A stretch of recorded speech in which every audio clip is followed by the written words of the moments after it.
How does a mere trading company end up ruling an entire country? Sounds impossible, right? But that's exactly what the East India Company did in India. Here's how it all happened at the Broken Bar. Why this hook works. It immediately grabs attention by presenting a paradox. A trading company taking over a country is an unusual concept that intrigues viewers. The tone is conversational and easy to relate to, making it feel like a casual yet compelling storytelling session. Using the phrase sounds impossible, right?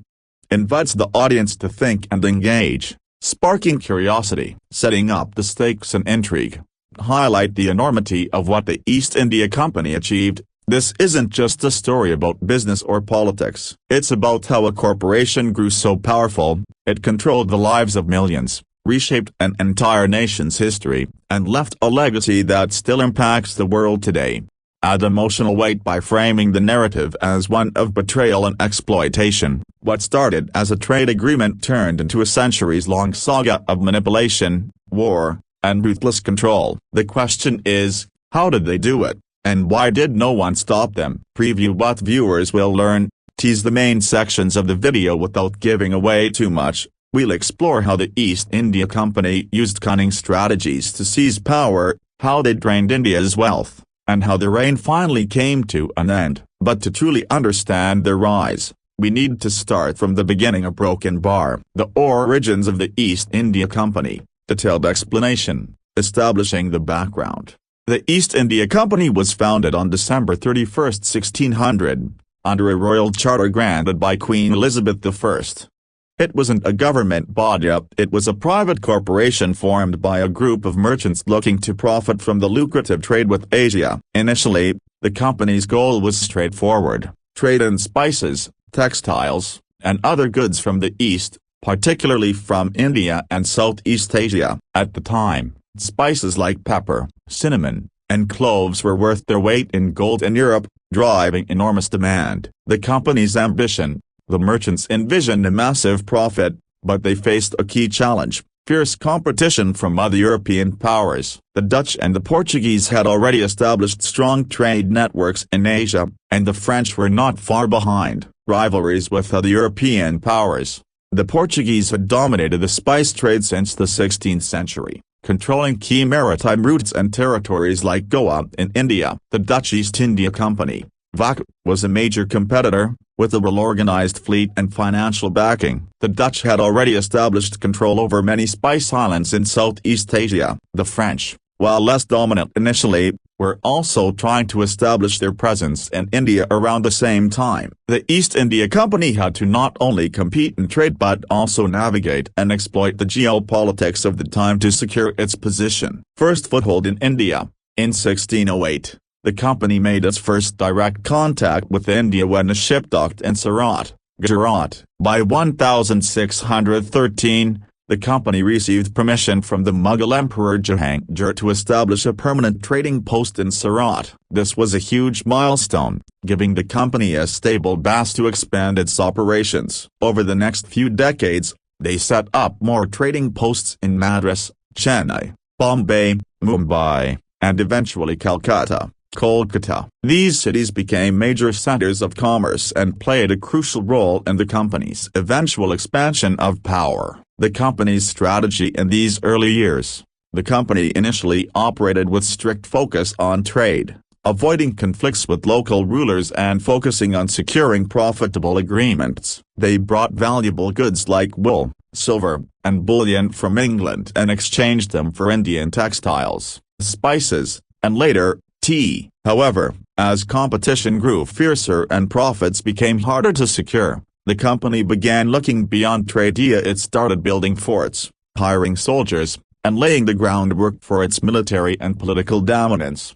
From traders to power players. Detailed explanation. Transition from trade to influence. In the early 18th century, India was dominated by the Mughal Empire, one of the most powerful and wealthy empires in the world. However, by the mid-1700s, the empire was in decline due to internal conflicts, weak successors, and the growing power of regional rulers. This created a political vacuum, with smaller kingdoms and provinces vying for control. The East India Company, which had so far focused on trade, saw this instability as an opportunity. They began to interfere in local politics, often using military force and manipulation to secure their interests. The company's private army. By the mid-18th century, the company had established its own private army, consisting of Indian soldiers, or sepoys, led by British officers. This wasn't a small force, it became one of the largest standing armies in the world at the time.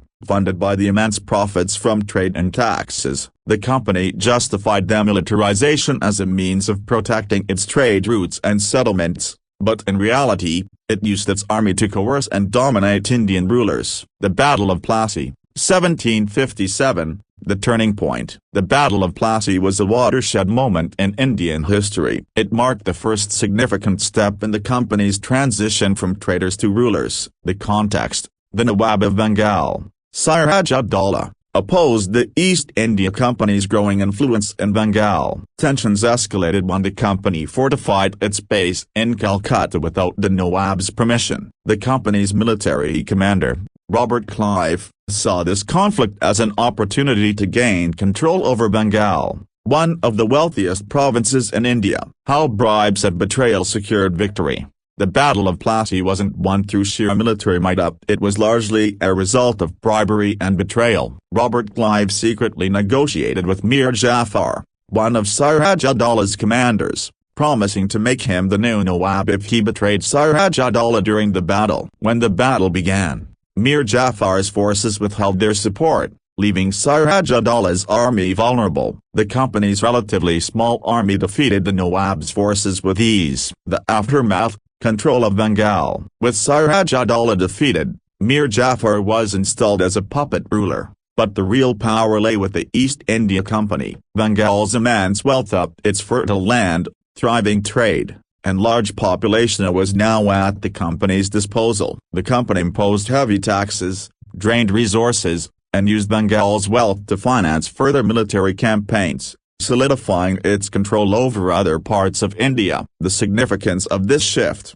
the Battle of Plassey marked the beginning of the company's transformation into a political and military power. No longer just traders, they had effectively become rulers, using a combination of military force, political manipulation, and economic exploitation to expand their influence. Bengal became the economic backbone of the company's empire in India, funding its growing ambitions and setting the stage for further conquests. Divide and rule: the strategy of conquest. Detailed explanation. Introduction. The divide and rule strategy. Once the East India Company established itself as a power player after the Battle of Plassey, it needed a strategy to expand its control across India. The company couldn't rely on sheer military might alone. Instead, it adopted a clever tactic: divide and rule. By exploiting divisions among Indian rulers and communities, the company steadily tightened its grip over the subcontinent, exploiting local rivalries between Indian rulers. India in the 18th century was a fragmented land. After the decline of the Mughal Empire, power shifted to numerous smaller kingdoms, princely states, and regional powers. These rulers often clashed over territory, wealth, and influence. The East India Company exploited these rivalries to its advantage. It would ally with one ruler against another, often offering military support in exchange for political or economic concessions. Once a ruler's rival was defeated,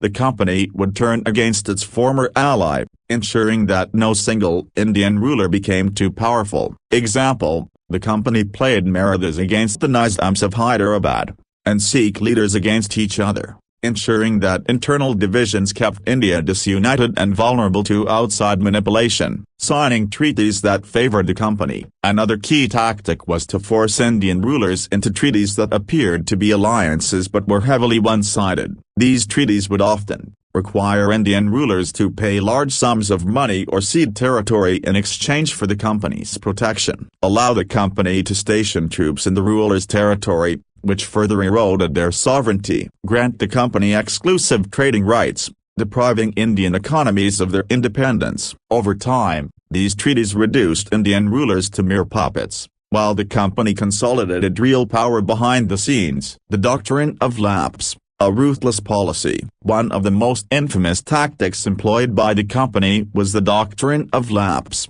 introduced by Lord Dalhousie in the mid-19th century. This policy allowed the company to annex any princely state where the ruler had no direct male heir. According to Indian tradition, rulers could adopt an heir, but the company refused to recognize this practice, calling it invalid. Using this policy, the company absorbed several key territories, including Satura, 1848, Jhansi, 1853, Nagpur, 1854. Each annexation brought more land, resources, and wealth under company control, while further weakening Indian rulers. Indian leaders underestimated the company's ambitions. A critical factor in the company's success was that many Indian leaders didn't recognize its true intentions until it was too late. Initially, rulers saw the company as a trading partner or military ally, not as a political threat. Even when the company imposed harsh terms, rulers often believed they could eventually renegotiate or resist,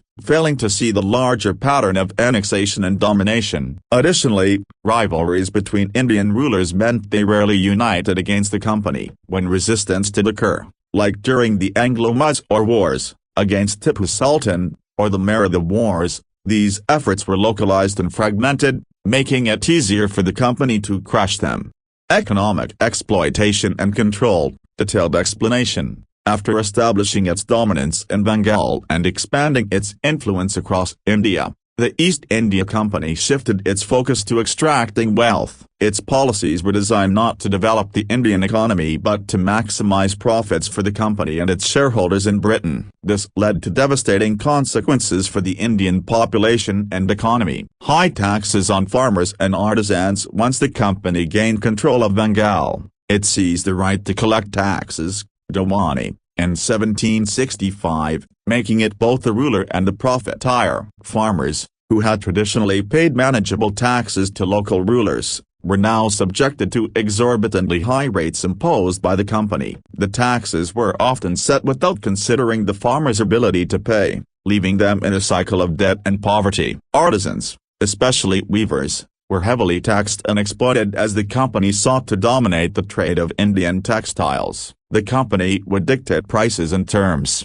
forcing artisans to sell their goods at a loss. Many artisans abandoned their crafts, leading to the decline of skilled industries. Destruction of local industries, especially textiles. India was known for its thriving textile industry, producing high-quality cotton and silk that were in global demand. The East India Company used India as a supplier of raw materials and a market for British goods. Indian-made textiles were deliberately undercut by British imports, often backed by tariffs and subsidies in Britain that made Indian goods less competitive. The company's policies forced Indian artisans to produce raw cotton and silk for export to Britain, where these were turned into finished goods and then sold back to India at inflated prices. This strategy devastated India's once prosperous textile industry, leading to widespread unemployment and economic stagnation in manufacturing hubs like Bengal. The Bengal famine of 1770, a tragic consequence. One of the most horrifying outcomes of the company's greed was the Bengal famine of 1770. Which claimed the lives of approximately 10 million people, one-third of Bengal's population at the time. The famine wasn't just a natural disaster, it was directly caused by the company's policies.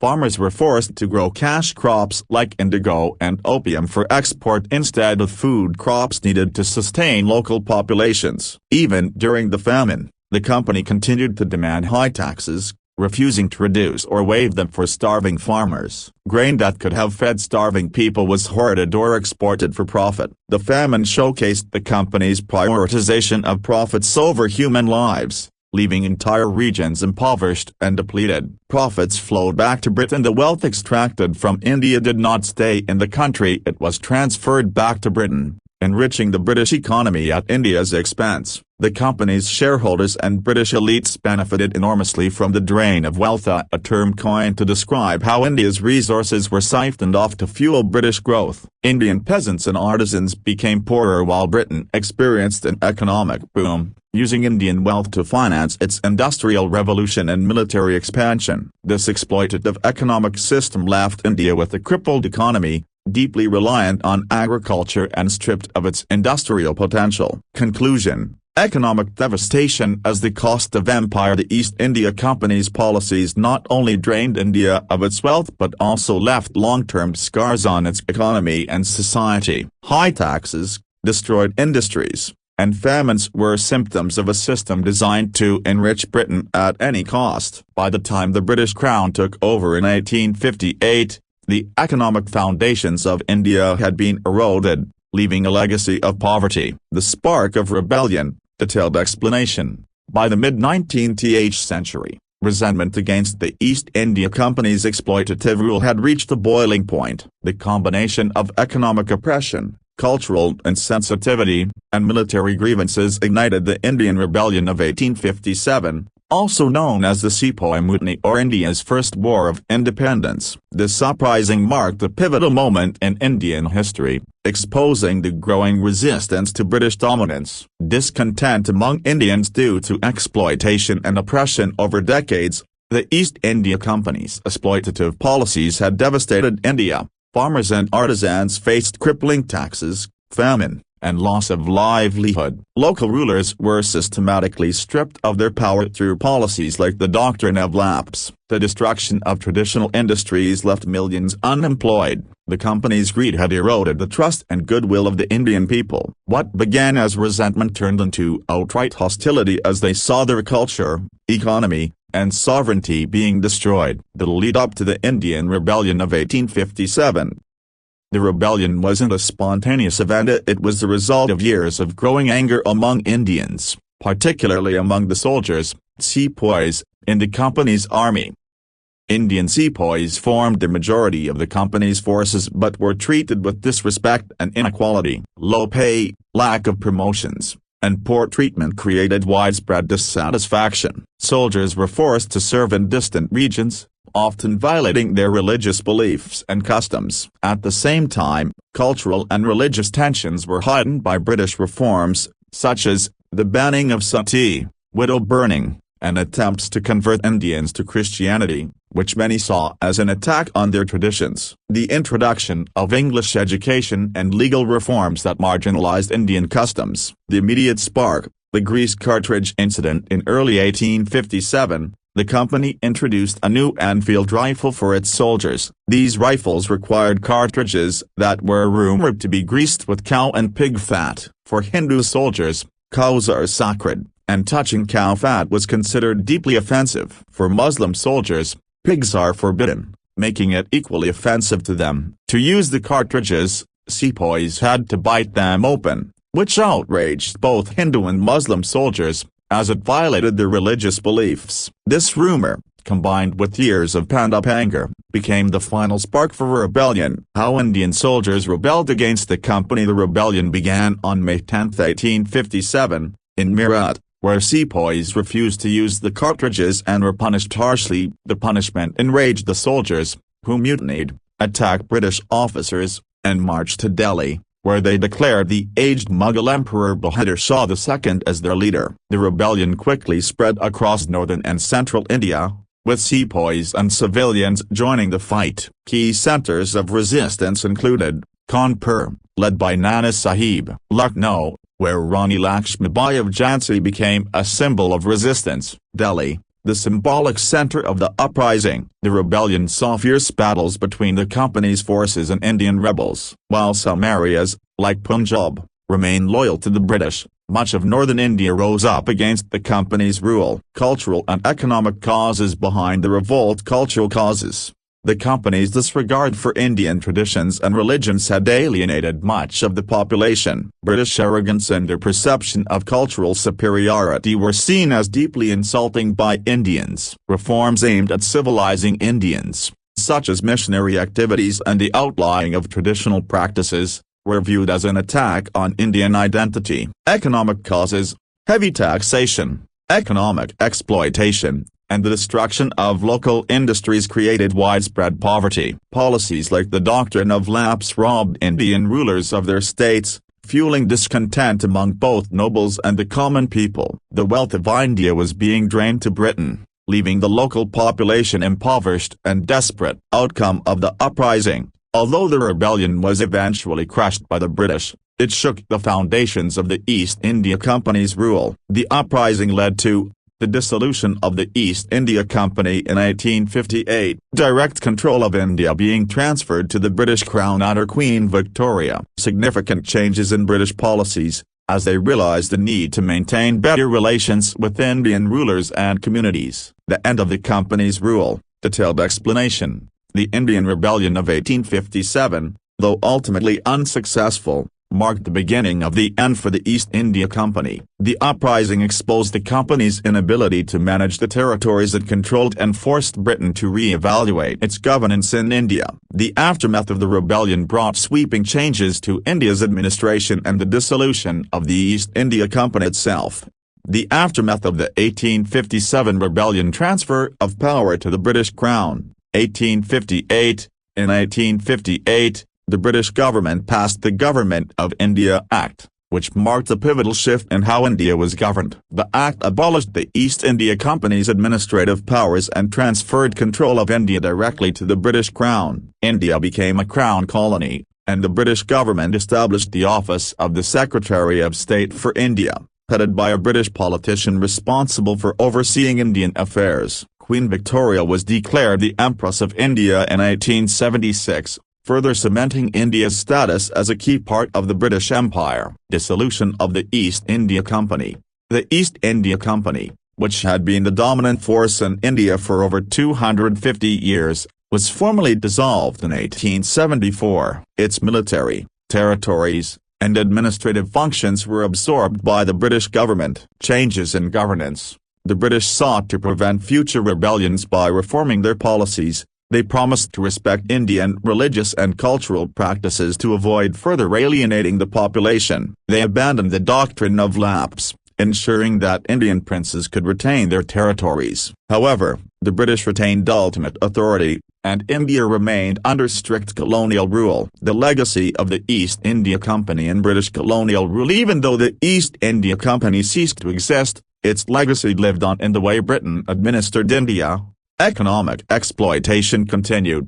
The policies of economic extraction pioneered by the company became the backbone of British colonial rule. India continued to be used as a source of raw materials and a market for British goods, perpetuating poverty and economic dependency. Militarization of the administration. The British Crown adopted the company's practice of maintaining a large, loyal army of Indian soldiers, the British Indian Army, to suppress future uprisings. The rebellion had taught the British the importance of maintaining a powerful and disciplined military presence in India. Centralized bureaucracy. The British Crown inherited and expanded the bureaucratic systems established by the company, creating a highly centralized administration to maintain control over the vast and diverse Indian population. Foundation for nationalism. The brutality of the rebellion's suppression and the lingering resentment against the company's exploitation became catalysts for the Indian independence movement in the decades to come. Indian leaders like Mahatma Gandhi and Jawaharlal Nehru would later draw on this history to inspire their struggle against British colonial rule. Conclusion. The end of an era. The start of another. The fall of the East India Company in 1858 marked the end of an extraordinary chapter in world history. What began as a trading company had morphed into a colonial power that ruled over millions, only to collapse under the weight of its greed and mismanagement. However, its dissolution didn't bring freedom for India. Rather, it ushered in a new phase of direct British colonialism, which would last nearly another century. Legacy of the East India Company. Detailed explanation. The East India Company's rule left a profound and lasting impact on India and the world. Its actions didn't just shape the subcontinent's history, they also served as a global cautionary tale about the dangers of unchecked corporate power. The company's legacy is a complex blend of economic transformation, political upheaval, and the seeds of anti-colonial movements. 1. Shaping the modern economy and politics of India. Economic transformation. The company's policies dismantled India's traditional economy and restructured it to serve British interests. Local industries like textiles were destroyed, leaving India a supplier of raw materials and a market for British manufactured goods. The extraction of wealth and the emphasis on cash crops, indigo, opium, over food production led to famines, poverty, and economic stagnation. This laid the foundation for India's colonial economy, which persisted even after the British Crown took over. Post-independence, India faced significant challenges in rebuilding its economy, which bore the scars of this exploitation. Political centralization. The administrative systems established by the company, such as revenue collection and legal frameworks, became the blueprint for British colonial governance. The introduction of a modern bureaucracy, railways, and telegraphs, though implemented for colonial purposes, it would later play a role in India's unification and modernization. However,